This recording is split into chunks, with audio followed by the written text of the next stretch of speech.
రాజన్నాలయ కొత్త గోశాల నిర్మాణానికి స్థలాన్ని కేటాయించాలని ముఖ్యమంత్రి రేవంత్ రెడ్డి సూచించారు.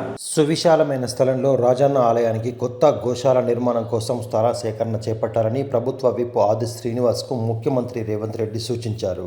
ఖతర్లో జరిగిన తెలంగాణ రాష్ట్ర ఆవిర్భావ దినోత్సవ వేడుకల కార్యక్రమానికి వెళ్లిన పర్యటన ముగించుకొని హైదరాబాద్కు వచ్చిన ఆది శ్రీనివాస్ ముఖ్యమంత్రి రేవంత్ రెడ్డిని మర్యాదపూర్వకంగా కలుసుకుని పలు విషయాలపై చర్చించారు. కాగా ముఖ్యమంత్రి ఈ సందర్భంగా రాజన్న ఆలయంలో జరుగుతున్న అభివృద్ధితో పాటు గోశాలలో జరిగిన పలు అంశాలపై ఆరా తీశారు. స్వామివారికి ఎంతో ప్రీతిపాత్రమైన కోడెల సంరక్షణ కోసం అత్యాధునిక వసతులతో సువిశాలమైన నూతన గోశాల నిర్మాణానికి అవసరమైన స్థల సేకరణ చేపట్టాలని ఈ సందర్భంగా ముఖ్యమంత్రి పేర్కొన్నట్లు ఆది శ్రీనివాస్ తెలిపారు.